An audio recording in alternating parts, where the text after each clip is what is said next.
Following in the family business of art restoration, Lisa travels to a remote Italian village where a wealthy duchess has contracted her to return a 15th century painting back to its original state. On the way, Lisa meets some fellow Americans gathering biological research data. She also becomes friendly with Marcus, the tavern owner in the local village. As Lisa works on the painting, heavily soot-stained from a fire, she begins having disturbing nightmares that bleed into horrific visions in her waking life, while also finding herself caught in the tense family drama in the manor between the Duchess and her teenage daughter Julia. Meanwhile, the biologists and their guide are kidnapped in the night and held captive in several rustic jail cells surrounding a well. They are imprisoned and tortured by a hulking, face-painted mute who treats them savagely, only to toss them, one at a time, down the central well, where something else even more terrible is waiting. As they try to engineer an escape, Lisa attempts to fulfill her contract, even as the more of the grotesque painting she reveals, the more frightening her visions become. The Well is a contemporary piece of Gothic Italian horror, and it's easy to tell the director and almost everyone involved wanted to do right by the genre, playing into both the surreal, nightmare imagery and the gore. There's even a cameo, in what is most likely his final on-screen appearance, by Giovanni Lombardo Radice, famous or infamous depending on your point of view, for his Italian horror cinema roles in cult classics like Cannibal Apocalypse, City of the Living Dead, and The Church.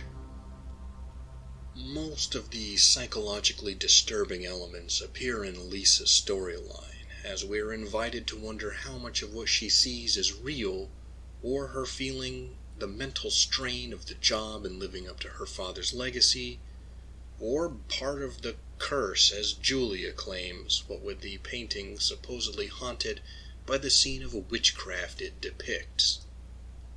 Lauren LaVera of Terrifier fame does an excellent job getting mileage out of her character, making her human, vulnerable, and when necessary, frightened out of her wits.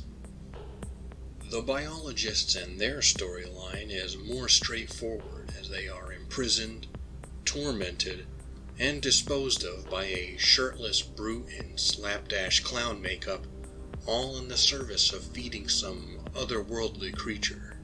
These parts of the movie are far more gruesome, and the practical effects for gore and makeup give these scenes a visceral weight, even if we don't know or care about these characters in the same way that we do for Lisa. Nonetheless, the sequences with these captives are not for the squeamish.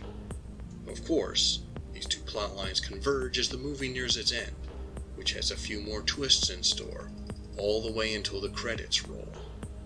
It may not be a great film, but The Well is a rock-solid effort of Italian Gothic horror that has grotesque and surreal sequences, witches, demons, possibly zombies, psychological strain, and buckets of practical effect gore.